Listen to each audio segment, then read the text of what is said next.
failure in a row, did you think, I need to pack this in? Never. Why not? I don't ever give up. I'd have to be dead or completely incapacitated. Really liking what you do, whatever area that you get into, given that even if you're the best, there's always a chance of failure. So I think it's important that you really like whatever you're doing. If you don't like it, life is too short.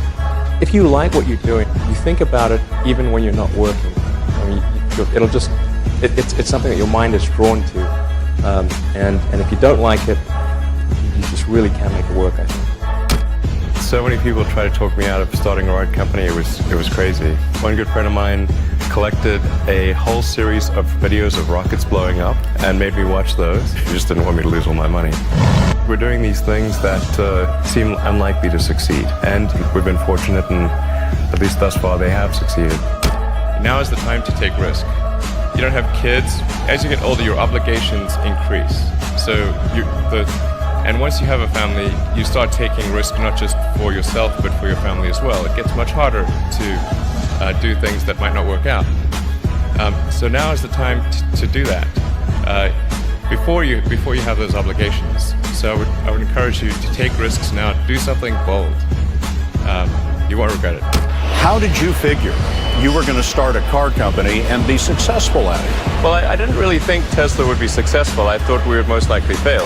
But I thought that we at least could address the false perception that people had that an electric car had to be ugly and slow and boring like a golf cart. But you say you didn't expect the company to be successful, then why try? If something's important enough, you should try, even if the probable outcome is failure. If you're creating a company or if you're joining a company, the most important thing is to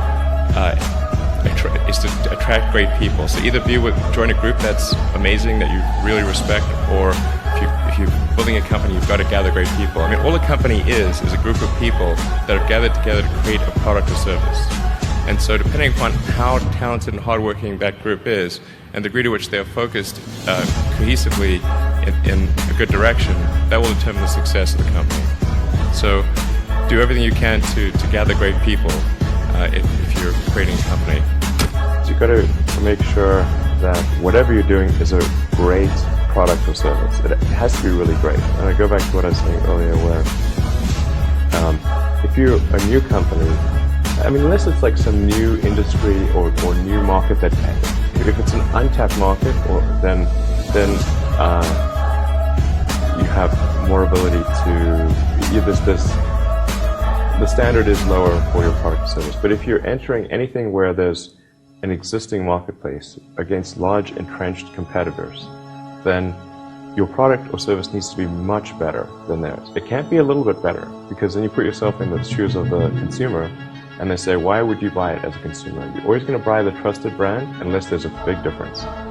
So a lot of times, an entrepreneur will come up with something which is only slightly better. And it can't just be slightly better. It's got to be a lot better. Depending upon how well you want to do, particularly if you're starting a company, you need to work super hard. So what does super hard mean? Well, when my brother and I were starting our first company, instead of getting an apartment, we just rented a small office and we slept on the couch.